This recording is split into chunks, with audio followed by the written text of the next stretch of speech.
Salam Bapak Ibu Saudara-saudara dan selamat bertemu kembali di YouTube saya, Pendeta Rudolf Hapasaribu Channel. Dengan dan lewat channel ini saya komit untuk senantiasa menyebarkan firman Tuhan karena saya percaya berlandaskan Yesaya pasal 55 ayat 11 firman Tuhan yang saya dan Bapak Ibu Saudara-saudara semuanya juga ikut sebar lewat apapun termasuk lewat khotbah ini tidak akan kembali dengan sia-sia, tetapi akan bekerja sendiri lewat kuasa dan berkat urapan Roh Kudus.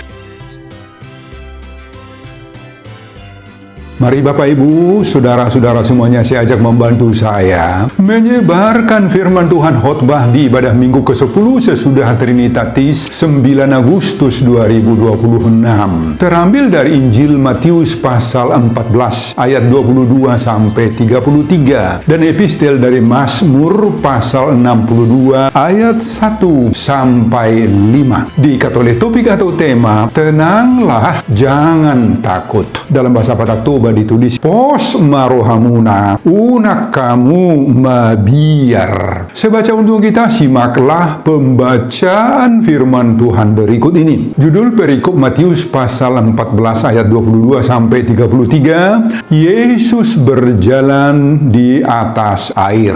Sesudah itu Yesus segera memerintahkan murid-muridnya naik ke perahu dan mendahuluinya ke seberang. Sementara itu ia menyuruh orang banyak pulang, dan setelah orang banyak itu disuruhnya pulang, Yesus naik ke atas bukit untuk berdoa seorang diri. Ketika hari sudah malam, ia sendirian di situ. Perahu murid-muridnya sudah beberapa mil jauhnya dari pantai dan diombang-ambingkan gelombang karena angin sakal. Kira-kira jam 3 malam datanglah Yesus kepada mereka berjalan di atas air. Ketika murid-muridnya melihat dia berjalan di atas air, mereka terkejut dan berseru, "Itu hantu!" Lalu berteriak-teriak karena takut. Tetapi segera Yesus berkata kepada mereka, "Tenanglah, aku ini, jangan takut."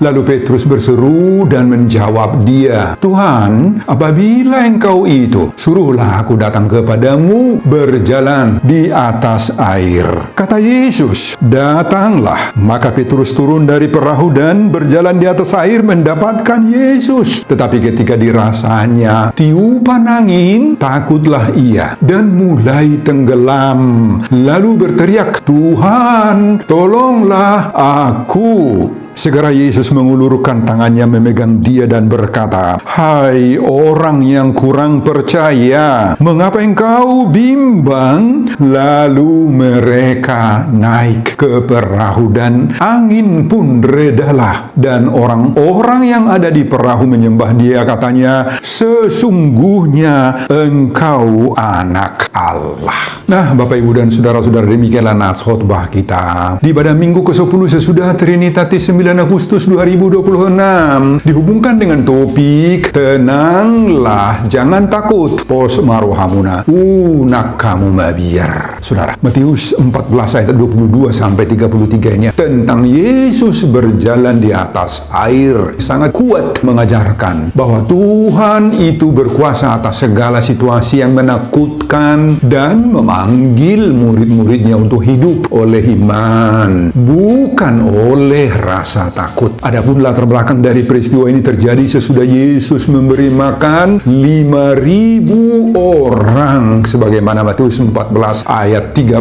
sampai 21 sebelum khotbah ini. Setelah mujizat besar itu, Yesus segera menyuruh murid-muridnya berangkat dengan perahu menuju seberang dan ia sendiri naik ke gunung untuk berdoa. Mengapa Yesus menyuruh mereka pergi terlebih dahulu? Yesus Yesus ingin menghindari semangat dari massa yang ingin menjadikannya sebagai raja duniawi. Yesus juga sedang melatih iman murid-muridnya itu. Mereka akan belajar bahwa kehadiran Tuhan tidak selalu berarti bebas dari badai, tetapi Tuhan hadir juga di tengah badai. Khotbah kita saat ini diikat oleh topik tenanglah, jangan takut. Isi khotbah ini bersama topik minggu ini sangat-sangat penting bagi kita di zaman now, di zaman sekarang ini. Jemaat dan kita orang percaya harus memahami bahwa ketenangan sejati bukanlah berasal dari keadaan yang tenang, melainkan dari kehadiran Kristus yang berkuasa atas setiap badai kehidupan yang sedang kita hadapi. Setiap orang di antara kita pasti pernah mengalami badai kehidupan ini toh. Itu bisa menimpa rumah tangga, menimpa ekonomi kita, menimpa kesehatan tubuh kita, bahkan menimpa pelayanan atau pertumbuhan iman kita.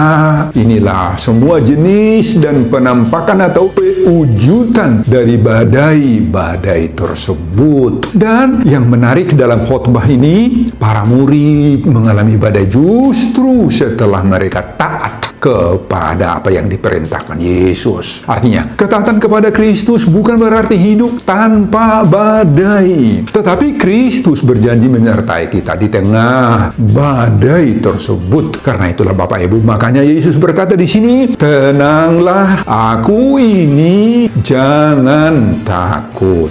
Dan ucapan Yesus ini menjadi pusat sentral dari seluruh perikop kita ini Bapak Ibu, dan juga menjadi dasar penentuan topik minggu ke-10 sesudah Trinitatis 9 Agustus 2026. Tenanglah, jangan takut, pos marohamuna unakamu mabiyar. Nah saudara, mari kita ungkap terlebih dahulu penjelasan ayat per ayat khotbah kita ini. Pada ayat 22 ditulis, sesudah itu Yesus segera memerintahkan murid-muridnya naik ke perahu. Kata memerintahkan di sini menunjuk pada bahwa perjalanan itu adalah kehendak dari Yesus sendiri itu. Artinya, badai yang akan mereka alami nanti bukan karena mereka salah jalan, melainkan karena mereka sedang menaati perintah suruhan Tuhan Yesus. Ini mengajar dan menyadarkan kita bahwa seringkali orang berpikir, kalau saya taat kepada Tuhan, maka hidup saya pasti tanpa masalah. Oh,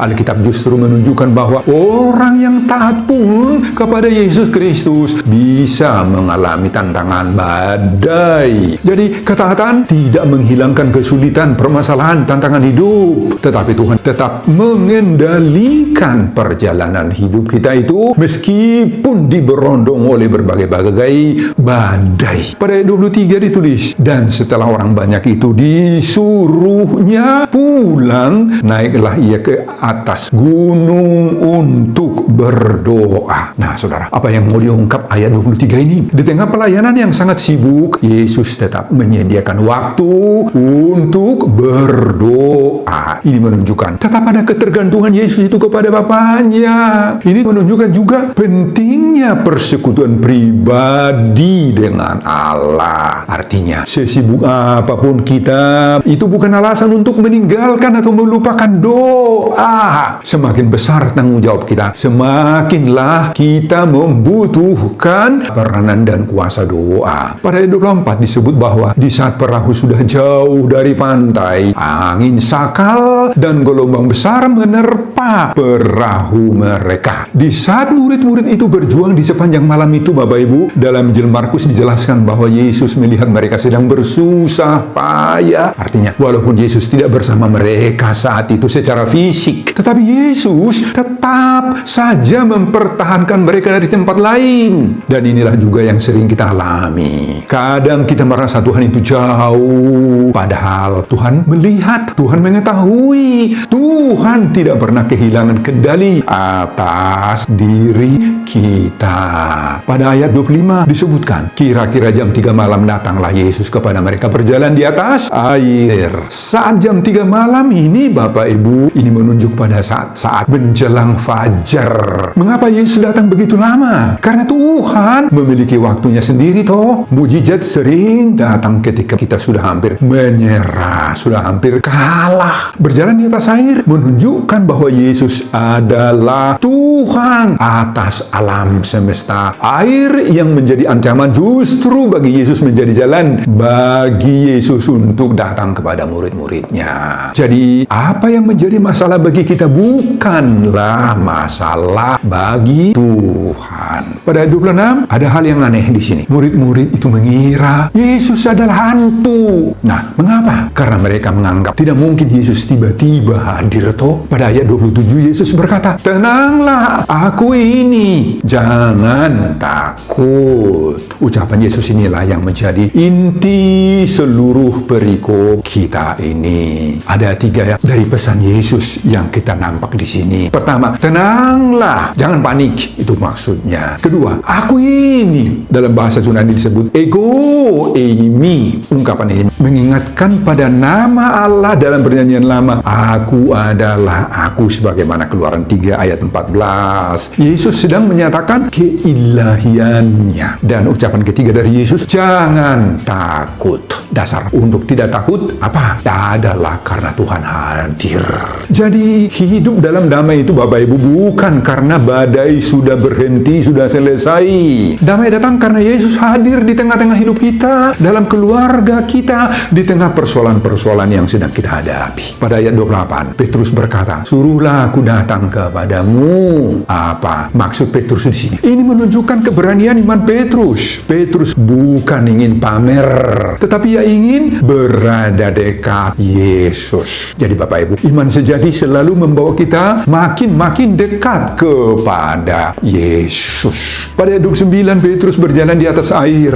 Mujizat terjadi bukan karena kemampuan Petrus, tetapi karena firman-Nya yang berkata, "Datanglah." Jadi firman Tuhan itu yang memberi kuasa bagi Petrus untuk datang melalui air itu. Dan firman Tuhan itulah yang memberi kuasa dan kemampuan bagi kita melakukan hal-hal yang mustahil menurut logika berpikir manusiawi kita. Tetapi pada ayat 30 terjadi perubahan dalam diri Petrus. Ketika melihat angin, Petrus mulai tenggelam dalam air. Masalah Petrus bukan air. Masalah Petrus adalah karena terjadi perpindahan fokus hidupnya. Dari berpusat kepada Yesus, berpindah sekarang kepada badai. Ini Bapak Ibu masalahnya. Nah, aplikasinya dalam hidup kita, hati-hatilah kita Bapak Ibu. Kita juga mudah tenggelam ketika hidup kita ini lebih berfokus pada masalah kita. Lebih berfokus pada uang, kepada materi, kepada harta, kepada duniawi. Lebih berfokus pada penyakit, kepada ancaman kepada tubuh, daripada kepercayaan kepada Kristus. Kalau ada perubahan di sini, nah kita juga akan jatuh. Pada ayat 31, dengan segera Yesus mengulurkan tangannya kepada Petrus dengan berkata, segera di sini menunjukkan kasih dan pertolongan Tuhan yang tidak terlambat. Lalu Yesus berkata, "Hai orang yang kurang percaya." Apa artinya teguran Yesus ini? Bukan berarti Petrus tidak memiliki iman, tetapi imannya kendor, imannya belum matang, belum dewasa. Jadi Tuhan tidak membuang atau membenci orang-orang yang imannya lemah, tetapi Yesus justru semakin menguatkan, menopang hati mereka yang lemah imannya itu. Pada ayat 32, ketika Yesus masuk ke perahu, angin pun berubah, sekarang menjadi reda. Artinya kehadiran Kristus membawa ketenangan, membawa damai, membawa suasana yang penuh sukacita. Jadi Bapak Ibu, yang paling kita perlukan bukan hidup tanpa badai. Yang kita perlukan adalah bersama Yesus. Nah, ayat 33, semua murid menyembah Yesus. Mereka berkata, "Sesungguhnya Engkau anak Allah." Apa yang kita lihat dari sikap murid-muridnya ini, mujizat membawa mereka kepada penyembahan kepada Yesus. Inilah tujuan utama setiap karya-karya Tuhan yang terjadi dalam hidup kita. Bukan sekedar menyelesaikan masalah, tetapi membawa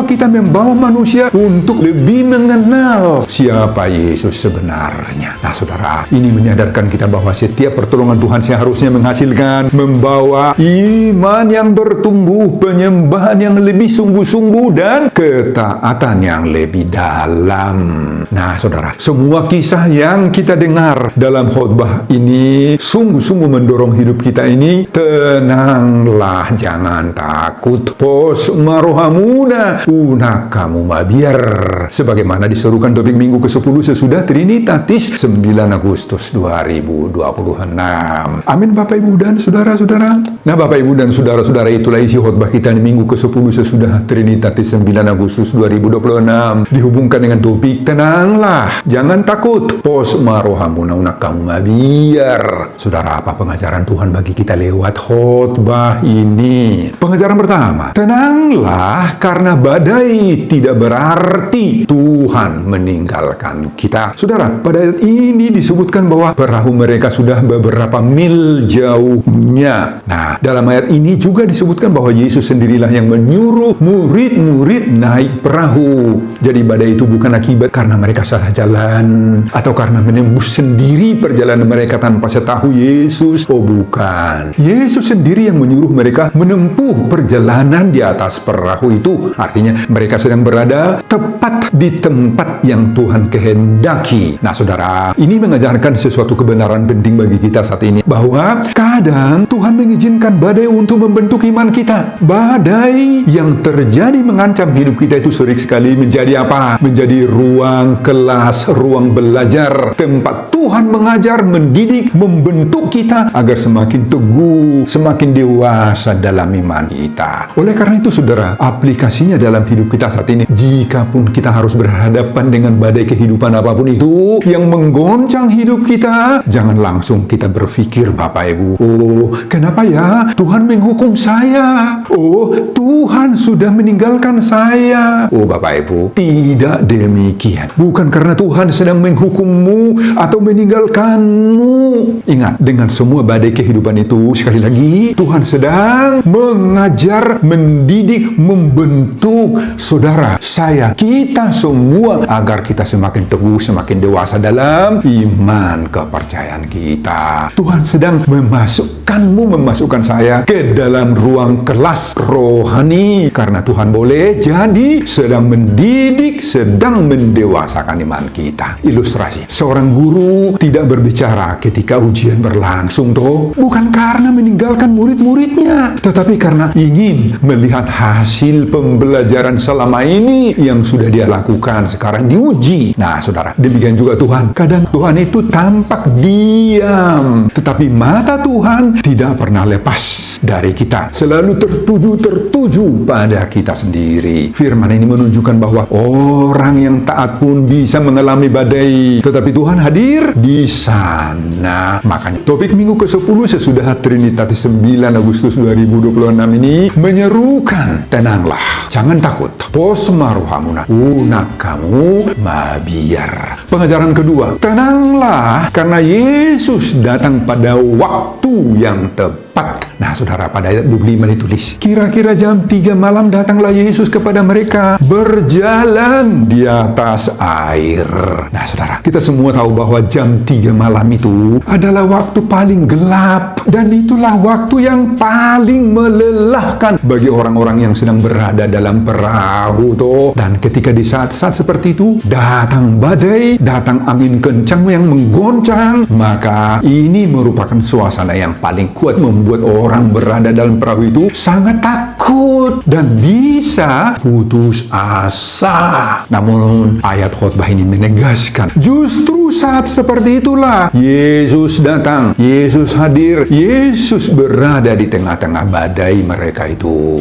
Nah, saudara, secara teologis kita belajar dari dalam Perjanjian Baru bahwa hanya Yesuslah yang pernah berjalan di atas air toh, di atas danau. Melalui mujizat ini Yesus mau menyatakan dirinya sebagai Tuhan, sebagai penguasa atas ciptaan kenyataan atas air, atas kehidupan. Benar, di antara murid-murid itu ada yang mengira bahwa yang datang itu adalah hantu. Lalu berteriaklah mereka karena takut. Inilah risiko dari rasa takut itu. Ketika rasa takut itu menghantui diri kita, rasa takut itu membuat kita salah melihat seseorang atau salah melihat sesuatu. Ketakutan sering mengaburkan pengenalan kita akan Tuhan. Nah, saudara, rasa takut sering membuat orang salah menafsirkan kehadiran Tuhan, yang seharusnya kehadiran Tuhan itu menjadi penghiburan, justru tampak sekarang menakutkan karena panik yang menguasai mereka. Oleh karena itu, awas Bapak Ibu, hati-hatilah Bapak Ibu. Saat hati kita dipenuhi ketakutan, kita mudah salah menilai orang atau salah menafsirkan keadaan, mudah putus asa, mudah berpikir bahwa Tuhan meninggalkan kita. Karena itu jangan pernah membiarkan rasa takut itu mengalahkan dirimu, mengalahkan imanmu, mengalahkan perasaanmu. Saudara, melalui kehadiran Yesus yang tepat waktu ini, Yesus mau menyatakan dirinya sebagai Tuhan, sebagai penguasa atas ciptaan, atas laut, atas air, atas berbagai-bagai badai-badai yang menimpa diri kita. Lalu Yesus berkata pada ayat 27 di sini, "Tenanglah, aku ini, jangan takut." Nah, yang datang bukan sekedar guru atau manusia biasa, tetapi yang datang itu ada Yesus yang adalah Allah yang hidup. Nah, kita lihat di sini, seringkali Tuhan tidak datang lebih cepat menurut pikiran kita, menurut jadwal kita, menurut keinginan dan kehendak kita. Tetapi Yesus tidak pernah terlambat menurut rencana Tuhan sendiri. Makanya Bapak Ibu, kita diajak oleh khotbah ini sekarang. Apa ajakan Tuhan? Tenanglah, jangan takut. Posmarohamuna, unak kamu biar. Sebagaimana topik minggu ke-10 sesudah Trinitatis 9 Agustus 2026. Pengajaran ketiga, tenanglah lewat iman, pandanglah Yesus, bukan badainya yang dipandang. Nah, dalam khotbah ini Petrus berjalan di atas air. Mengapa? Karena matanya tertuju kepada Yesus. Tetapi ketika dan di saat matanya mulai berfokus kepada yang lain, melihat angin, melihat gelombang, situasinya sekarang jadi terbalik. Ia mulai tenggelam. Nah, saudara, masalah Petrus bukannya air, bukannya juga angin, bukannya juga ombak yang menderu, melainkan karena fokus hatinya dan pikirannya berubah. Sekarang tiba-tiba berubah, bukan lagi kepada Yesus, tetapi kepada ombak itu yang dia perhatikan. Di mana perubahannya? Sekali lagi, matanya dan perhatiannya bukan lagi tertuju pada Yesus, tetapi pada masalah, pada ombak, pada angin yang menderu. Nah, saudara, ini merupakan pengajaran teologis yang sungguh-sungguh hebat, sungguh-sungguh baik sekali bagi kita. Ingat Bapak Ibu, pun jika kita sudah punya iman, itu bukan meniadakan badai. Ya, ingat itu. Namun, meski badai datang pada hidupnya orang beriman, tetapi iman itulah yang harus diarahkan untuk memandang Kristus lebih besar dari badai-badai kehidupan ini. Nah, saudara, hari ini, saat ini, sekarang ini, banyak orang Kristen lebih sering membaca berita, membaca WA Facebook, TikTok daripada firman. Lebih banyak memikirkan masalah, persoalan, tantangan hidup daripada memikirkan, mengingat janji-janji dan penyertaan Tuhan. Lebih berfokus pada ketakutan daripada kepada Kristus. Akibatnya apa? Hatinya mudah berubah seperti Petrus dalam khotbah ini. Hatinya menjadi tenggelam. Untuk saja Petrus cepat-cepat berseru, "Tuhan, tolonglah aku." Dan Yesus segera mengulurkan tangannya kepada Petrus. Jadi Bapak Ibu, kasih karunia Tuhan lebih cepat daripada kegagalan manusia. Oleh karena itu Bapak Ibu, sebelum tenggelam, sebelum habis kita ditelan ombak pergumulan-pergumulanmu, hati-hatilah Bapak Ibu. Kita juga mudah tenggelam ketika hidup kita lebih berfokus pada masalah, lebih berfokus pada uang, lebih berfokus pada penyakit, kepada ancaman daripada kepada sorga, kepada Kristus, kepada Roh Kudus. Nah, cepat-cepatlah berseru kepada Tuhan seperti Petrus ini sebelum mati konyol, hanya karena kita mau berfokus kepada Tuhan dengan mengatakan, "Tuhan, tolonglah aku." Seperti ucapan Petrus ini, maka kita selamat. Kita akan mengalami apa? Tenanglah, jangan takut. Posmarohamuna, unak kamu mabiar. Sebagaimana topik minggu ke-10 sesudah Trinitatis, pengajaran keempat, tenanglah karena badai berakhir dengan penyembahan. Nah saudara, sesudah segala peristiwa tragedi pahit yang dialami oleh murid-murid Yesus itu berlangsung, selesai, berakhir di sekitar danau itu, maka Yesus naik ke perahu. Angin pun reda. Lalu murid-murid berkata, sesungguhnya Engkau anak Allah. Nah, inilah tujuan utama dari semua mukjizat ini. Bukan sekedar menghentikan badai, tetapi membawa murid itu untuk mengenal Yesus lebih pas, lebih tepat, lebih dalam. Nah, saudara, di sini kita belajar, kadang Tuhan tidak langsung menghilangkan masalah, menghilangkan badai, tetapi oleh dan melalui masalah-masalah itu kita mengenal siapa Yesus yang sebenarnya. Nah, saudara, ingat, pengenalan kepada Kristus lebih berharga daripada kenyamanan hidup. Makanya kita diajar sekarang, sesudah badai berlalu, jangan hanya berkata, untung masalahku sudah selesai, aku sudah merasa lega, sudah merasa enak. Oh, jangan hanya berkata seperti itu saja, Bapak Ibu. Jangan hanya itu yang kamu katakan, tetapi yang kamu katakan apa? Sekarang aku mengenal Tuhan lebih pas, lebih tepat, lebih dalam. Badai yang dipakai Tuhan akan menghasilkan penyembahan dan pengenalan yang semakin baik, semakin akrab, dan semakin tulus kepada Tuhan. Amin, Bapak Ibu dan saudara-saudara. Oleh karena itu, ketika badai kehidupan datang, jangan hanya melihat besarnya ombaknya, sakitnya, tekanan dari masalah itu, tetapi dengarkanlah kembali suara Tuhan Yesus yang berkata kepadamu, tenanglah, aku ini, jangan takut. Ketenangan orang percaya tidak bergantung pada keadaan yang tenang-tenang saja, yang adem-adem saja, tetapi tergantung kepada kepercayaan kita, ketergantungan kita kepada kepastian bahwa Kristus yang berkuasa atas badai bersama-sama dengan kita. Nah, saudara, penutup khotbah ini, di tengah dunia yang penuh kecemasan, kita dipanggil untuk hidup dengan iman, bukan dengan ketakutan. Makanya di saat pergumulan pribadi kita terjadi, ketika kita sakit, ketika mengalami kehilangan masa depan atau terasa seperti tidak ada lagi masa depan kita, peganglah janji Yesus ini. Apa? Tenanglah, aku ini, jangan takut. Kehadiran Yesus lebih besar daripada badai yang sedang kita hadapi. Tuhan yang memerintah angin, laut, itulah juga Tuhan yang sama, yang menyertai saya, menyertai Bapak Ibu, menyertai kita semua, menyertai gerejanya di sepanjang zaman. Karena itu, marilah kita menyerahkan perahu hidup kita supaya melangkah penuh keyakinan bahwa selama Yesus ada dalam atau bersama perahu hidup kita, tidak ada badai yang dapat memisahkan kita dari kasih dan pemeliharaan Tuhan. Justru kita akan mengalami tenanglah, jangan takut. Posma rohamuna, unakamu mabiar, sebagaimana topik minggu ke-10 sesudah Trinitatis 9 Agustus 2026. Amin, Bapak Ibu dan saudara-saudara. Sebelum saya mengakhiri khotbah ini kembali, saya mengajak Bapak Ibu dan saudara-saudara membantu saya menyebarkan firman Tuhan. Khotbah di ibadah minggu ke-10 sesudah Trinitatis 9 Agustus 2026 dari Matius pasal 14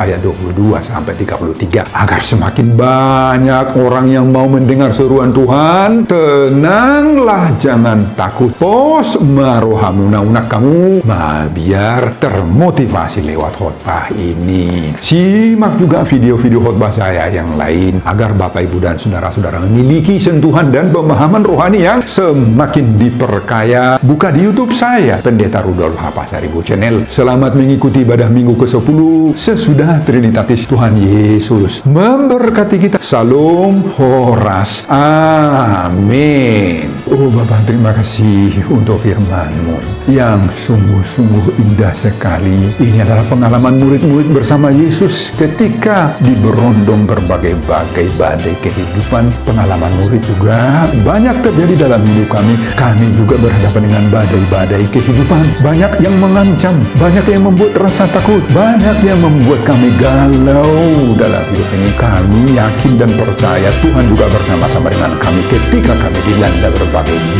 badai kehidupan ini. Terima kasih Bapak untuk firman ini. Berkati hamba dalam mempersiapkan khotbah berikutnya untuk kemuliaan Tuhan.